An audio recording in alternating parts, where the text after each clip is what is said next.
Hello friends, welcome back to academy. हमारे last video में हमने देखा था कि हम किस तरीके से लारावेल के अंदर माइग्रेशन क्रिएट कर सकते हैं और एग्जैक्टली माइग्रेशन होता क्या है। नाउ आज के इस वीडियो में हम देखने वाले हैं कि हम लारावेल के अंदर मॉडल किस तरीके से क्रिएट कर सकते हैं। तो सबसे पहले तो ये समझते हैं कि मॉडल एग्जैक्टली होता क्या है। तो जैसे कि हमने हमारा लास्ट जो एक ट्यूटोरियल था कंट्रोलर का, उसमें हमने देखा था कि लारावेल एमवीसी पैटर्न के ऊपर काम करता है। वहां पे क्या होगा, यहाँ पे हमारा जो मॉडल होगा वो होगा हमारा डेटाबेस। ओके, सो डेटाबेस के रिलेटेड जो भी कनेक्टिविटी है वो मॉडल के अंदर हमारी होगी। नाउ अब लारावेल के अंदर मॉडल कैसे क्रिएट करना है ये अगर देखना है तो सिंपल पहली चीज तो ये है कि अगर मुझे लारावेल के अंदर मॉडल क्रिएट करना है तो बहुत ईजी है। जो हम पहले भी कमांड लिखते थे वही कमांड हमें यहाँ पे लिखना है, PHP आर्टिजन मेक कॉलन, उसके बाद हमें लिखना है मॉडल, और मॉडल लिखने के बाद हमारा मॉडल का नेम।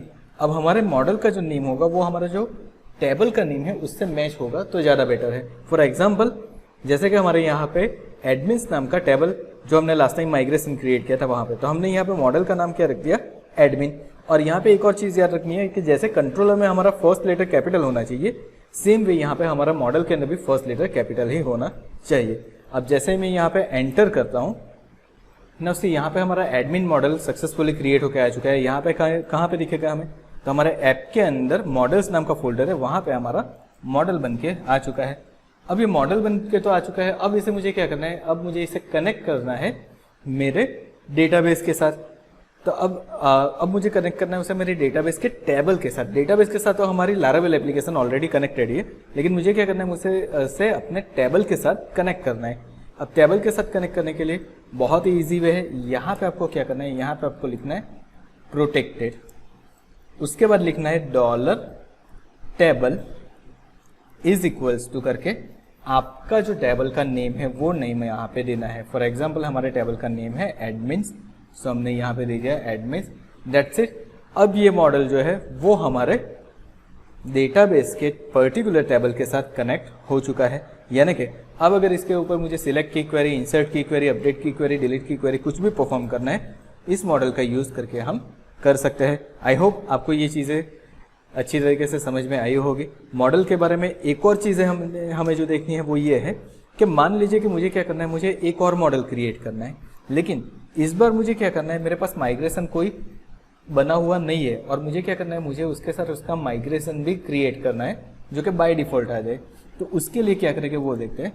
सो सिंपली हम यहाँ पे क्या करें, यहाँ पे चले जाते हैं और जैसे कि हमने यहाँ पे लिखा था PHP आर्टिजन मेक मॉडल, उसके साथ एक और चीज़ लिख देते हैं। जैसे कि मुझे बनाना है फैकल्टी, सो मैंने यहाँ पे लिख दिया फैकल्टी स्पेस करके लिख दिया -m। अब इससे क्या होगा, इससे मेरा मॉडल भी क्रिएट हो जाएगा और मेरा माइग्रेशन भी क्रिएट हो जाएगा। चलिए हम यहाँ पे एंटर करते हैं तो देखिए यहाँ पे मुझे दिखा रहा है, यहाँ पे हमारा फैकल्टी का मॉडल क्रिएट हो चुका है जो कि आप यहाँ पे देख पा रहे हो। और दूसरी चीज, यहाँ पे हमारे फैकल्टीज का टेबल भी क्रिएट होके आ चुका है। ओके, तो इस तरीके से हम क्या कर सकते हैं, इस तरीके से हम माइग्रेशन और मॉडल दोनों को एक ही टाइम के ऊपर क्रिएट कर सकते हैं। अब यहाँ पे देखिए बाय डिफॉल्ट जो मॉडल आया हुआ है फैकल्टी का, उसके अंदर टेबल का नाम नहीं दिया हुआ है। सो ये क्या है, लारावेल के लेटेस्ट वर्जन जो भी अभी यूज हो रहा है उसके अंदर अगर आप टेबल का नेम डिफाइन नहीं करते हो फिर भी वो कनेक्ट हो जाएगा आपके टेबल के साथ, अगर उसका नेम और माइग्रेशन का नेम जो है वो मैच हो रहा है तो। ओके, सो आई होप आपको ये पूरी चीज़ें क्लियर हो गई होगी और एग्जैक्टली मॉडल किस तरीके से बनेगा, किस तरीके से मॉडल और माइग्रेशन दोनों चीज़ें हम क्रिएट कर सकते हैं वो भी समझ में आ गया होगा। So thank you so much for watching this video. आपको अगर हमारा ये वीडियो पसंद आया तो हमारे चैनल को सब्सक्राइब कर लीजिए, वीडियो को लाइक कर दीजिए, शेयर कर दीजिए और लारावेल के आगे आने वाले वीडियोस के लिए ऊपर की तरफ जो प्लेलिस्ट दिख रही है उसे अपने वॉच लिस्ट के अंदर ऐड कर दीजिए। Thank you so much once again.